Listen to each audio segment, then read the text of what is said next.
Engineering Mathematics 2 பேராசிரியர் doctor Jitendra Kumar, கணித திணைக்களம், இந்திய தொழில்நுட்பக் கழகம், கரக்பூர். விரிவுரை 29. பலகோண இடைச்செருகல் ஒரு. எனவே பொறியியல் கணிதம் 2 பற்றிய விரிவுரைகளுக்கு மீண்டும் வரவேற்கிறோம். இது விரிவுரை எண் 29 மற்றும் பலபடி இடைச்செருகல் பற்றிய நம் விவாதத்தை தொடர்வோம். எனவே இந்த விரிவுரையில் நாம் 2 வெவ்வேறு நுட்பங்களை பற்றி பேசுவோம். பலகோணத்தை இடைச்செருகுவதற்கான 2 வெவ்வேறு முறைகள் உள்ளன. எனவே ஒன்று நியூட்டனின் பிரிக்கப்பட்ட வேறுபாடு ஆகும். இது நியூட்டனின் முன்னோக்கிய மற்றும் பின்தங்கிய இடைச்செருகல் சூத்திரங்களை நாம் செய்ததை போன்றது. மற்றொன்று லாக்ரேஞ்ச் இடைச்செருகல் சூத்திரத்தை பற்றி நாம் பேசுவோம். இவை இரண்டும் சமமற்ற இடைவெளிகளுக்கானவை. எனவே கட்டம் புள்ளிகள் அல்லது ஒருங்கிணைப்பு புள்ளிகள் இந்த வழக்கில் சம தூரத்தில் இல்லை. இதுவரை நாம் முந்தைய விரிவுரைகளில் நியூட்டனின் முன்னோக்கிய இடைச்செருகல் சூத்திரம் பற்றி விவாதித்துள்ளோம்.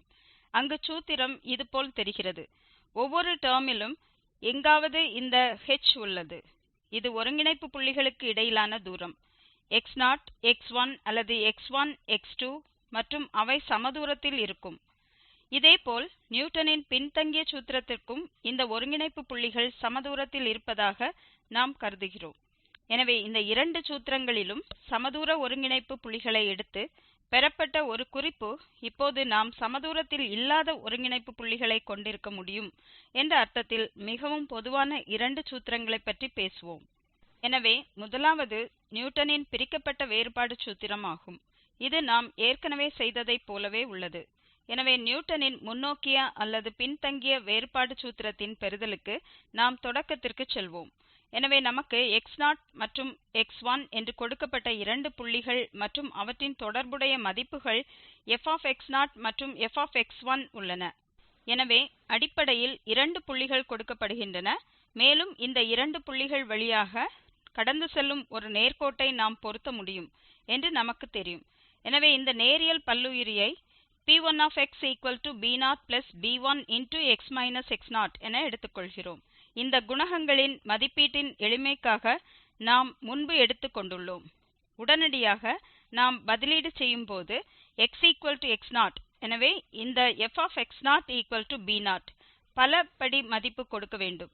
இந்த உறுப்பு 0 ஆக இருக்கும். b0 f பின்னர் நாம் மற்ற புள்ளிக்கு சொல்லலாம். இது x1. அதனால் பாயிண்ட் x x1 இல் நாம் சப்ஸ்டிட்யூட் செய்தால் நமக்கு f b0 b1 கிடைக்கிறது. எனவே புள்ளி x x1 இல் நாம் சப்ஸ்டிட்யூட் செய்யும் போது நமக்கு f b0 b1 கிடைக்கும். எனவே நாம் முன்பு செய்ததைப் போலவே இங்கிருந்து நாம் b1 ஐ பெறலாம் மற்றும் b1 f f divided by x1 x0. அவை சம தூரத்தில் இருப்பதாக அனுமானித்து நாம் இந்த b1 ஐ முன்னோக்கி வேறுபாடு சூத்திரத்தின் அடிப்படையில் நாம் எழுதியுள்ளோம். இந்த x1 x0 h. எனவே இப்போது அதை இன்னும் பொதுவாக செய்ய இங்கே இந்த வெளிப்பாடு f f by x1 x0 இதை நாம் வரையறுக்கிறோம். இது f x1 இந்த குறியீடு மூலம் பிரிக்கப்பட்ட வேறுபாடு சூத்திரம் என்று அழைக்கப்படுகிறது. இந்த x1 மற்றும் x0 எடுத்து பிரிக்கப்பட்ட முனை புள்ளிகள் வேறுபாடு ஆகும். இந்த விகிதத்தை இந்த f x1 குறியீட்டால் இந்த சதுர அடைப்பு குறியுடன் வரையறுக்கிறோம். எனவே நாம் பிரிக்கப்பட்ட வேறுபாடு என்று அழைக்கிறோம். எனவே இந்த b1 கொண்ட இந்த f x1 அடிப்படையில் P1 f f என பல படிகமும் கிடைத்தது. எனவே நாம் b1 க்கு பதிலாக இந்த பிரிக்கப்பட்ட வேறுபாடு மற்றும் f b0 என கொள்கிறோம். எனவே பிரிக்கப்பட்ட வேறுபாட்டின் அடிப்படையில் டிகிரி 1 இன் இந்த பல்லுறுப்புக்கோவையை பெற்றோம். இதேபோல் நாம் நாற்கர பல்லுயிரிகளுக்கும் தொடரலாம்.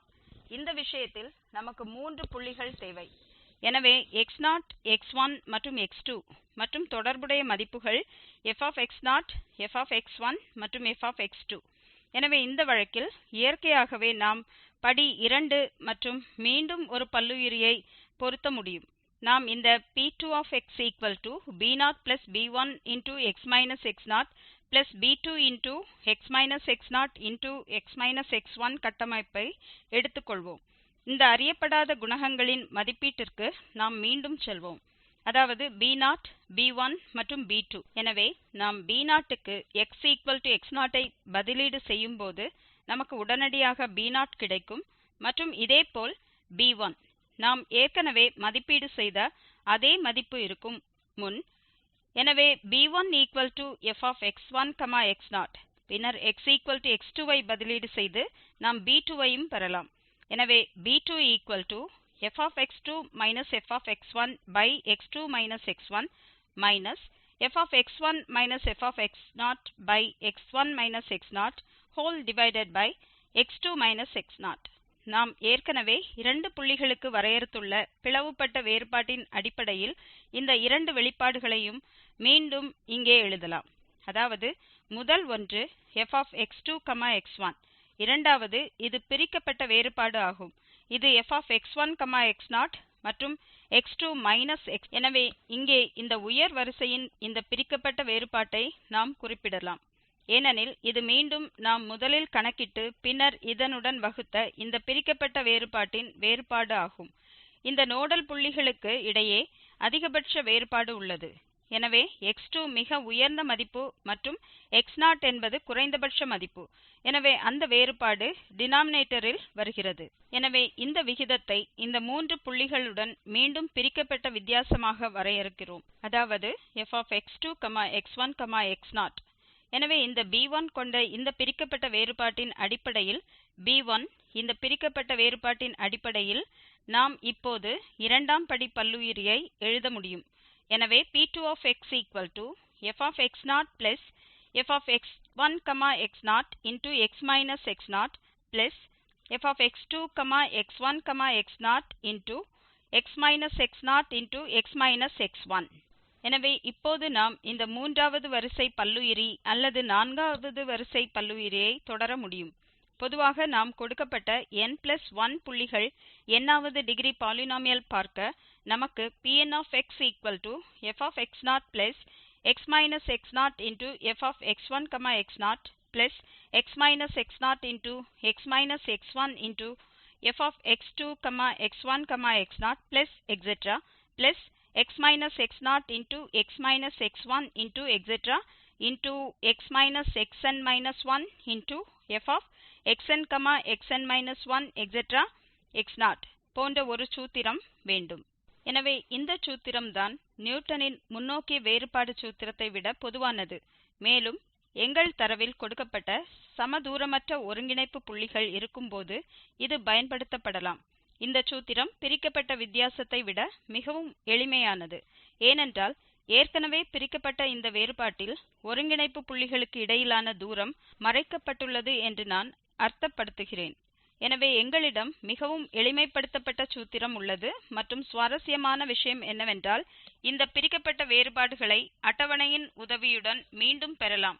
நாம் இங்கு பின்னோக்கி மற்றும் முன்னோக்கி வரையறுக்கப்பட்ட வேறுபாடுகளை பெற்றுள்ளோம். இங்கேயும் இந்த பிரிக்கப்பட்ட வேறுபாடுகளை அட்டவணையில் இருந்து நேரடியாக பெற்று இங்கே மாற்றலாம் மற்றும் நாம் விரும்பிய பல்லுறுப்புக்கோவையை பெறலாம். சரி, இந்த சூத்திரம் நியூட்டனின் பிரிக்கப்பட்ட வேறுபாடு இடைக்கணிப்பு பல்லுறுப்புக்கோவை என்று அழைக்கப்படுகிறது. இப்போது அடுத்ததற்கு வருகையில் நாம் இந்த விரிவுரையில் போவது லக்ராஞ்ச் இடைச்செருகல் சூத்திரம். எனவே இந்த வழக்கில் நாம் நேரியல் பல்லுயிரியுடன் என்ன செய்கிறோம் என்பதை மீண்டும் பார்ப்போம். எனவே இரண்டு புள்ளிகளை எடுத்து x0 f(x0) x1 f(x1). நாம் இப்போது பார்த்தது என்னவெனில் இந்த பிரிக்கப்பட்ட வேறுபாடு சூத்திரத்தை நாம் பார்த்தோம். எனவே டிகிரி 1 கொண்ட polynomial fx0 plus fx1 x0 into x minus x0. அல்லது நாம் இங்கே இந்த பிரிக்கப்பட்ட வித்தியாசத்தை சப்ஸ்டிட்யூட் செய்தால் அது fx1 fx0 by x1 x0 ஆக இருந்தது. எனவே இந்த இரண்டு புள்ளிகளை கடந்து செல்லும் டிகிரி 1 இன் பல்லுறுப்புக்கோவையை நாங்கள் கொண்டுள்ளோம். இப்போது நாம் என்ன செய்கிறோம்? நாம் இதை மீண்டும் எழுதுகிறோம் மற்றும் இது லக்ராஞ்ச் இடைச்செருகல் பலபெயர் என்று அழைக்கப்படும் மற்றொரு வடிவமாக இருக்கிறது. சரி, எனவே நாம் இப்போது x minus x1 by x0 minus x1 into f of x0 plus x minus x0 by x1 minus x0 into f of x1 என்று எழுதியுள்ளோம். எனவே நாம் படி 1 இந்த பாலினோமியல் மீண்டும் எழுதியுள்ளோம். அங்கு நாம் இங்கே சில பல படிவத்தை கொண்டுள்ளோம். அங்கு செயல்பாட்டின் மதிப்பு மீண்டும் படி 1 மற்றும் பின்னர் f of x1. எனவே இந்த பாலினோமியல் இங்கே உதாரணமாக இந்த முதல் ஒன்று L0 of x என்று அழைக்கப்படுகிறது. எனவே லாக்ரேஞ்ச் பாலினோமியல் மற்றும் இது Lagrange polynomial L1 of x ஆகும். எனவே இந்த 0 இன் பொருள் நமக்கு x0 minus x1 என வேண்டும். இங்கே L1 அதாவது x1 minus x0 இல் நமக்கு இங்கே கழித்தல் வேண்டும் என்று அர்த்தம். எனவே அடுத்த ஸ்லைடில் இதை பொதுமைப்படுத்துவோம், பின்னர் அது தெளிவாக இருக்கும். எனவே இந்த L0 மற்றும் L1 இவை ஒன்றாம் படி 1 பாலினோமியல்கள் என்பதால் அங்கு x மட்டுமே உள்ளன, அங்கு x மட்டுமே உள்ளன. எனவே இந்த வடிவமைப்பை கொண்டிருக்கிறோம். இப்போது அழகு என்னவென்றால், இப்போது நாம் ஒரு தொகை வடிவில், அதாவது P1 of x equal to sigma I varies from 0 to 1 Li of x into f of xi என்று எழுத முடியும். எனவே படி 1 இந்த லாக்ரேஞ்ச் பாலினோமியலை நாம் படி 2 படி 3 முதலியன லாக்ரேஞ்ச் பாலினோமியல் என்பதால் வரையறுக்க முடியும் மற்றும் புள்ளிகளின் கொடுக்கப்பட்ட எண்ணிக்கை பொறுத்து நாம் இந்த சூத்திரத்தை பொதுமைப்படுத்த முடியும். இந்த வழக்கில் நமக்கு அங்கு 2 புள்ளிகள் மட்டுமே வேண்டும். எனவே டிகிரி 1 இன் இந்த லாக்ரேஞ்ச் பல்லுறுப்புக்கோவைகள் இங்கே Li of x புள்ளிகளாக தோன்றும். ஆனால் உதாரணமாக 3 புள்ளிகள் இருக்கும்போது அந்த பல்லுறுப்புக்கோவைகள் டிகிரி 2 பல்லுறுப்புக்கோவைகளாக இருக்கும். மீண்டும் சூத்திரத்தின் அதே அமைப்பு தொடரும். எனவே நேரியல் வழக்குக்கு நாம் P1 of x ஐ பார்த்திருக்கிறோம். P1 of x ஐ இந்த தொகுப்பு வடிவத்தில் எழுதலாம். பின்னர் நமக்கு L0 மற்றும் L1 வேண்டும். இவை இந்த வடிவத்தில் எழுதப்பட்டுள்ளன. உண்மையில் நாம் இந்த L1, L0 ஐ மிகவும் கச்சிதமாக வடிவத்தில் அல்லது இன்னும் பொதுவான வடிவத்தில் Li என எழுதலாம். Li இங்கே இந்த ப்ராடக்டை தவிர வேறில்லை. நாம் இரண்டாவது வரிசையை பெறும்போது நாம் எளிதாக கட்டமைப்பை பார்க்க முடியும். நேரத்தை சேமிக்க நாம் இங்கே இதை தவிர்க்கிறோம். இங்கு நாம் ப்ராடக்டை மட்டுமே பெற்றிருக்கிறோம். எனவே இந்த உறுப்பு இங்கே வைத்து பின்னர் இந்த பெருக்கலை செய்து கொண்டே இருக்க வேண்டும்.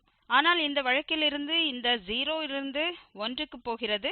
பின்னர் நமக்கு j ≠ I வேண்டும். எனவே நாம் L0 பற்றி பேசும்போது, எனவே j ஆனது 0, j ஆக இருக்க முடியாது. j வெறும் 1 ஆக இருக்கும். மற்றும் நமக்கு x x1 மற்றும் இந்த j 0 இருக்கிறது. எனவே x x1 இதுதான். அங்கு எந்த ப்ராடக்ட்டும் இல்லை. இதேபோல் L1 உடன் இந்த வெளிப்பாட்டை பெறுவோம். எனவே இது மிகவும் பொதுவானது.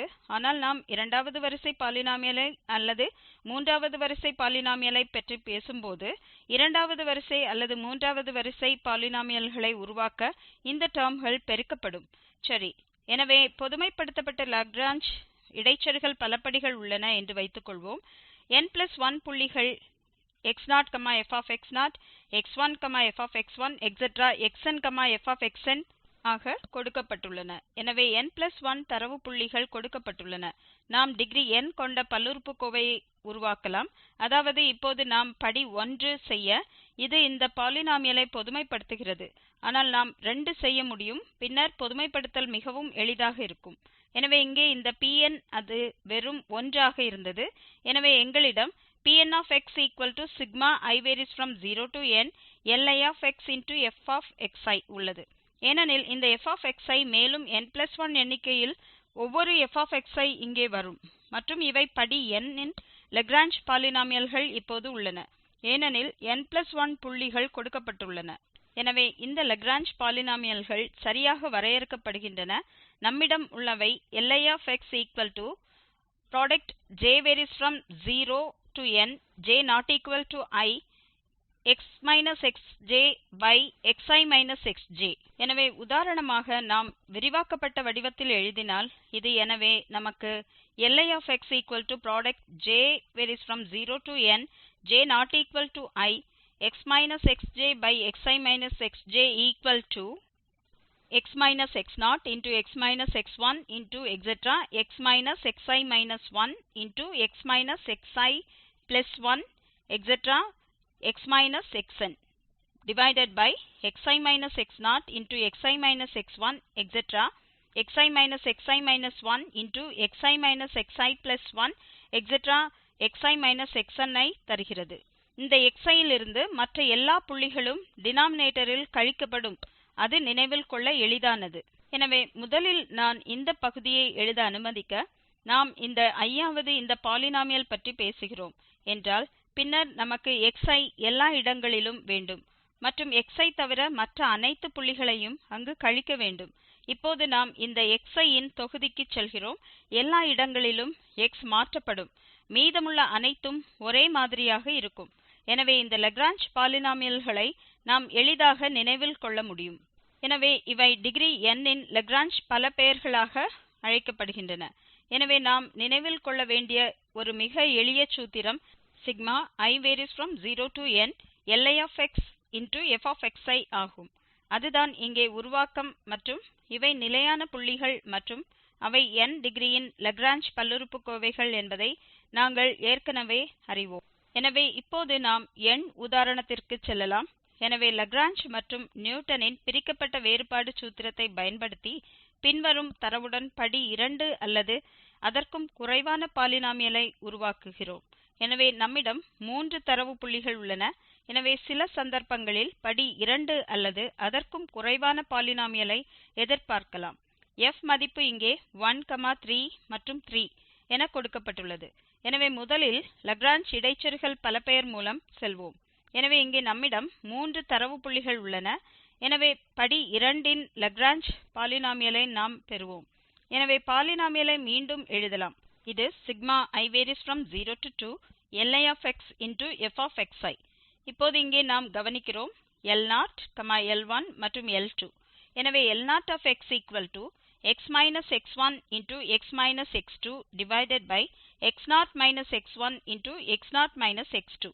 எனவே நம்மிடம் L0 of x equal to x minus x1 into x minus x2 divided by x0 minus x1 into x0 minus x2 உள்ளது.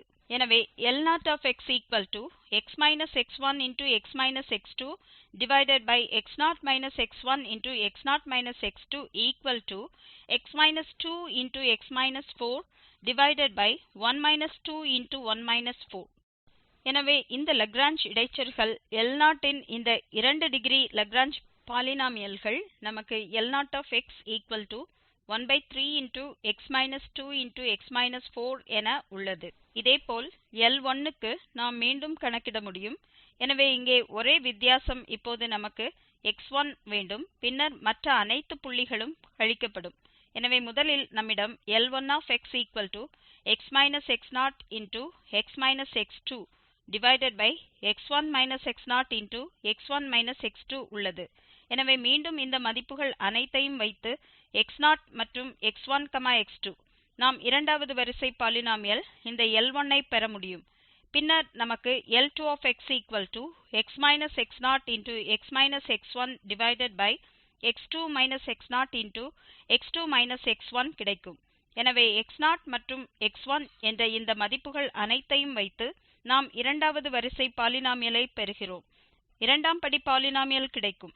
இது இங்கே எழுதப்பட்ட 1/6 into x minus 1 into x minus 2 ஆகும்.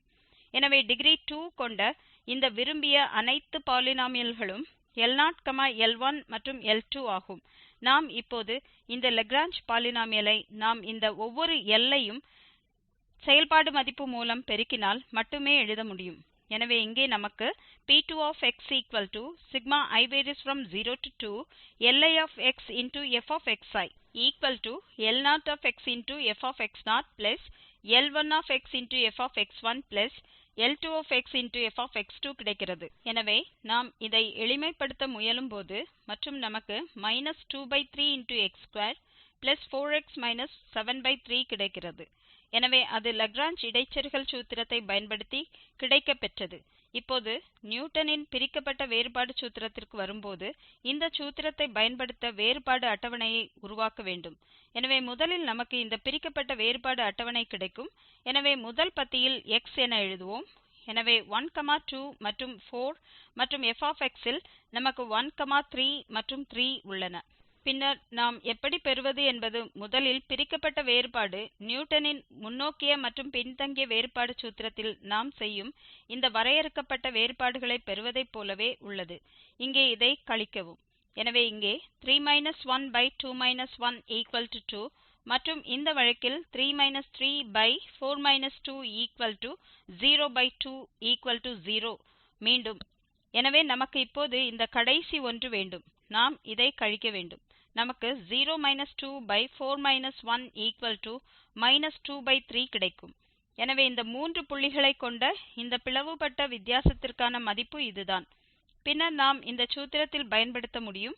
அங்கு நாம் P2x fx0 fx1x0 x2x1x0 ஐ பெற்றிருக்கிறோம். எனவே இந்த வழக்கில் நாம் இப்போது இந்த பிரிக்கப்பட்ட வித்தியாசத்தை மாற்ற முடியும். நியூட்டனின் முன்னோக்கிய மற்றும் பின்தங்கிய வேறுபாடு சூத்திரத்திற்கு நம்மிடம் இருப்பதைப் போலவே இங்கே மேலும் ஒரு நன்மை உள்ளது. உதாரணமாக நாம் இன்னும் ஒரு புள்ளியை சேர்க்க விரும்பினால் ஒரு கூடுதல் உறுப்பு இந்த சூத்திரத்தில் வரும், ஆனால் மீதமுள்ள அனைத்து கணக்கீடும் அப்படியே இருக்கும். மேலும் ஒரு உறுப்பு கொண்டு நாம் தொடரலாம், மேலும் ஒரு புதிய பாலினோமியலை பெறுவோம். இந்த லாக்ரேஞ்ச் இடைச்செருகல் சூத்திரத்தில் நம்மிடம் என்ன இருக்கிறது? இந்த லாக்ரேஞ்ச் இடைச்செருகல் பாலினோமியலை மீண்டும் கணக்கிட வேண்டும், ஏனென்றால் லாக்ரேஞ்ச் பாலினோமியலின் அளவு மாறும். எனவே மீண்டும் ஒரு புதிய கணக்கீடு இருக்கும். ஆனால் இங்கே இந்த வழக்கில் நீங்கள் இங்கே ஒரு புள்ளியை சேர்க்க விரும்பினால் அட்டவணை புதுப்பிக்கப்பட வேண்டும். பின்னர் இந்த இருக்கும் ஒன்று தவிர ஒரு கூடுதல் உறுப்பு தோன்றும். எனவே இந்த வரையறுக்கப்பட்ட வேறுபாடுகளை நாம் மாற்றும் போது லாக்ரேஞ்ச் இடைச்செருகலை பயன்படுத்தி நாம் இப்போது பெற்ற அதே பாலினோமியல் முடிவை நாம் பெறுவோம். இந்த விரிவுரையில் இப்போது கடைசி எடுத்துக்காட்டாக இருக்கும் மேலும் ஒரு உதாரணம். எனவே பின்வரும் அட்டவணையில் இருந்து மீண்டும் இடைச்செருகல் பாலினோமியலை பெற லாக்ரேஞ்ச் மற்றும் நியூட்டனின் பிரிக்கப்பட்ட வேறுபாடு சூத்திரத்தை பயன்படுத்துகிறோம். எனவே இப்போது நம்மிடம் அதிக தரவு உள்ளது. எனவே நம்மிடம் 6 புள்ளிகள் உள்ளன, 0, 1, 2 மற்றும் 4, 5, 6. அவை சமதூரத்தில் இல்லை. பின்னர் தொடர்புடைய மதிப்புகள் கொடுக்கப்படுகின்றன. எனவே இந்த வழக்கில் நாம் நியூட்டனின் பிரிக்கப்பட்ட வேறுபாடு சூத்திரத்துடன் முதலில் செல்வோம். உண்மையில் இந்த அதிக தரவு மற்றும் குறிப்பாக இந்த உதாரணத்தில் இருக்கும்போது நியூட்டனின் பிரிக்கப்பட்ட வேறுபாடு சூத்திரம் இந்த இடைச்செருகல் பாலினோமியலை பெற மிகவும் எளிதானது என்பதை நீங்கள் காண்பீர்கள். அதே சமயம் லாக்ரேஞ்ச் இடைச்செருகல் சூத்திரம் மிகவும் சிக்கலானது. எனவே பிரிக்கப்பட்ட வேறுபாடு அட்டவணைக்கு வரும்போது இந்த x 0, 1, 2, 4, 5, 6 இன் அனைத்து மதிப்புகளையும் இங்கே எழுத வேண்டும். பின்னர் 1, 14, 15, 5, 6 மற்றும் 19 ஆகும். பின்னர் நாம் முன்பு செய்ததைப் போல இந்த பிரிக்கப்பட்ட வேறுபாடு அட்டவணையை உருவாக்க வேண்டும். எனவே இங்கே 14 1/1 0 13. மீண்டும் 15 14/2 1 1. பின்னர் 5 15/4 2 -5. இங்கே இது உண்மை. பின்னர் நமக்கு 6 5/5 4 1 கிடைக்கும். பின்னர் நமக்கு 19 6/6 5 1 கிடைக்கும். இது உள்ளது. எனவே இதேபோல் இந்த வழக்குக்கான இந்த செயல்முறையை நாம் தொடர வேண்டும். இப்போது நாம் 1 13/2 0 -12/2 -6 இந்த வித்தியாசத்தை செய்ய வேண்டும். பின்னர் இதேபோல் நமக்கு -5 1 4 2 -2 மற்றும் பல இருக்கிறது. நாம் தொடர வேண்டும். இந்த 2 இருக்கும். பின்னர் நமக்கு அங்கு 6 வேண்டும். மேலும் நாம் இந்த அடுத்த வித்தியாசத்துடன் செல்ல வேண்டும். எனவே இங்கே -2 -6 4 0 4/4 1 போல இருக்கும். எனவே எங்களிடம் 1 உள்ளது. இங்கே சுவாரஸ்யமானது என்னவென்றால் நாம் இங்கே செய்யும்போது 2 -2 5 1 4/4 1 கிடைக்கிறது. எனவே நமக்கு அனைத்தும் 1, 1, 1 மற்றும் நமக்கு இது போன்ற ஒரு நிலைமை அடைந்ததும் மீதமுள்ள அனைத்தும் 0 ஆக இருக்க போகிறது. எனவே நம்மிடம் 0 உள்ளது, அங்கு 0 உள்ளது. எனவே இந்த வரையறுக்கப்பட்ட வேறுபாடு அட்டவணையை கொண்டு இங்கே உள்ள பிரிக்கப்பட்ட வேறுபாடு சூத்திரத்திற்கு நாம் இப்போது செல்லலாம். P5xfx0fx1x0 fx2x1x0 etc. நாம் இப்போது இதை மேலும் எழுதவில்லை, ஏனெனில் இவை 0 ஆக இருக்கும். எனவே நாம் 6 புள்ளிகள் வழங்கப்படும் போது எதிர்பார்க்கிறோம் என்றாலும் 5வது படி பாலினோமியல், ஆனால் இந்த வழக்கில் நமக்கு 3வது வரிசை 3ஆம் படி பாலினோமியல் மட்டுமே கிடைக்கும், மற்றவற்றை பெற முடியாது. எனவே இங்கே இந்த மதிப்புகள் அனைத்தையும் பதிலீடு செய்கிறோம். எனவே இந்த fx1x0 13, பின்னர் நமக்கு இந்த 3 புள்ளிகள் வேண்டும். எனவே நாம் இந்த 4 புள்ளிகள் 1 எனும்போது -6 வேண்டும். இவை 0, எனவே இன்னும் 2 விதிமுறைகள் வரும், ஆனால் அவை 0 ஆக வேண்டும். எனவே நாம் அவற்றை எழுதவில்லை. இப்போது வேலை மிகவும் எளிதானது. எனவே இந்த 3ஆம் நிலை பாலினோமியலை நாம் பெற்றோம். எனவே அட்டவணை தயாரானவுடன் இப்போது இந்த விஷயத்தில் இந்த பூஜ்ஜியங்களை 2 இடங்களில் பெற்றோம். எனவே உயர் வரிசை விதிமுறைகள் தானாகவே வரவில்லை, நம்மிடம் குறைவான கணக்கீடு உள்ளது. இறுதியாக இந்த 3ஆம் நிலை பாலினோமியலை எளிதாக பெற்றோம். அதே சமயம் லாக்ரேஞ்ச் இடைச்செருகல் சூத்திரத்துடன் செல்ல விரும்பினால் என்ன நடக்கும்? நாம் இப்போது அனைத்து L0, L1, L2, L3, L4 மற்றும் L5 ஆகியவற்றை கணக்கிட வேண்டும். பின்னர் கணக்கீடுகள் நிறைய இணைந்து பிறகு மட்டுமே நாம் இதை பெற முடியும். நமக்கு மீண்டும் இந்த 3ஆம் படி பாலினோமியல் கிடைக்கும், ஆனால் இங்கே கணக்கீடுகள் நாம் இந்த 6 விதிமுறைகளை கணக்கிட வேண்டும், ஏனெனில் இன்னும் இருக்கும். எனவே இது முதல் முறையாகும். இது x 1 x 2 x 4 x 5 x 6 the whole divided by -1 × -2 × -4 × -5 × -6 into 1 plus x into x minus 2 into x minus 4 into x minus 5 into x minus 6 divided by 1 minus 0 into 1 minus 2 into 1 minus 4 into 1 minus 5 into 1 minus 6 into 14 plus x into x minus 1 into x minus 4 into x minus 5 into x minus 6 divided by 2 minus 0 into 2 minus 1 into 2 minus 4 into 2 minus 5 into 2 minus 6 into 15 plus x into x minus 1 into x minus 2 into x minus 5 into x minus 6 divided by 4 minus 0 into 4 minus 1 into 4 minus 2 into 4 minus 5 into 4 minus 6 into 5 plus x into x minus 1 into x minus 2 into x minus 4 into x minus 6 divided by 5 minus 0 into 5 minus 1 into 5 minus 2 into 5 minus 4 into 5 minus 6 into 6 plus x into x minus 1 into x minus 2 into x minus 4 into x minus 5 divided by 6 minus 0 into 6 minus 1 into 6 minus 2 into 6 minus 4 into 6 minus 5 into 19. எனவே நாம் இப்போது இங்கே 5 degree பாலினோமியல்களை கொண்ட அனைத்தையும் எளிமைப்படுத்த வேண்டும். Degree 5 விதிமுறைகள், degree 4 விதிமுறைகள் மற்றும் இறுதியாக நாம் 3ஆம் நிலை பாலினோமியலை பெறுவோம். ஆனால் இந்த வரையறுக்கப்பட்ட வேறுபாடு பிரிக்கப்பட்ட வேறுபாடு சூத்திரத்திற்கும் இந்த ஒன்றிற்கும் இடையே உள்ள வித்தியாசம் என்ன? இங்கே நாம் நிறைய கணக்கீடுகளை செய்ய வேண்டும், ஏனென்றால் ஒவ்வொரு லாக்ரேஞ்ச் பாலினோமியலாலும் 5வது டிகிரி பாலினோமியல் மற்றும் அது இந்த குறைந்த அளவு பாலினோமியலை பெற எளிமைப்படுத்தப்பட வேண்டும். இது இங்கே உள்ளது. எனவே பல சந்தர்ப்பங்களில் இந்த லாக்ரேஞ்ச் இடைச்செருகல் பொதுவாக அதிக புள்ளிகள் வழங்கப்படும் போது மற்றும் இது ஒரு உயர் வரிசை தரவுக்கு வழங்கப்படும். எனவே இந்த லாக்ரேஞ்ச் இடைச்செருகல் சூத்திரம் மிகவும் கடினமானதாகிறது. எடுத்துக்காட்டாக இந்த விஷயத்தில் ஒரு எளிமைப்படுத்தல் இருந்த இடத்தில் வரையறுக்கப்பட்ட வேறுபாடு முறை 0 ஆக மாறுகிறது. எனவே வரையறுக்கப்பட்ட வேறுபாடு சூத்திரத்தில் குறைந்த அளவு பாலினோமியலின் மதிப்பீடு எளிதானது. சரி, எனவே இவை இந்த விரிவுரை தயார் செய்ய பயன்படுத்தப்பட்ட குறிப்புகள். முடிவுக்கு வர நாம் இங்கே 2 வடிவங்களை பற்றி விவாதித்துள்ளோம். ஒன்று நியூட்டனின் பிரிக்கப்பட்ட வேறுபாடு சூத்திரம், அங்கு நாம் வழக்கமாக அட்டவணையில் இருந்து இந்த பிரிக்கப்பட்ட வேறுபாடுகளை கணக்கிட வேண்டும், பின்னர் இந்த பாலினோமியலை பெற முடியும். அதே நேரத்தில் லாக்ரேஞ்ச் இடைச்செருகல் சூத்திரத்தில் இது சற்று வேறுபட்டது. நாம் L0, L1, L2 லாக்ரேஞ்ச் பாலினோமியலை கணக்கிட வேண்டும் மற்றும் இந்த fxi மூலம் பெருக்கப்பட வேண்டும். கடந்த உதாரணத்தில் இந்த நியூட்டனின் பிரிக்கப்பட்ட வேறுபாடு சூத்திரத்தை பயன்படுத்தி அங்கு அதிக மதிப்புகள் வழங்கப்பட்டாலும் உண்மையில் குறைந்த அளவு பாலினோமியலாக இருந்த பாலினோமியலை கணக்கிடுவது மிகவும் எளிதானது என்பதை நாம் பார்த்தோம். அதே சமயம் லாக்ரேஞ்ச் இடைச்செருகல் சூத்திரத்தில் நாம் அனைத்து லாக்ரேஞ்ச் பாலினோமியல்களையும் கணக்கிட வேண்டும், பின்னர் இந்த சூத்திரத்தில் நாம் இணைக்க வேண்டும் மற்றும் கணக்கீடுகள் மிகவும் கடினமானவை. சரி, எனவே இந்த விரிவுரை அவ்வளவுதான் மற்றும் உங்கள் கவனத்திற்கு என் நன்றி.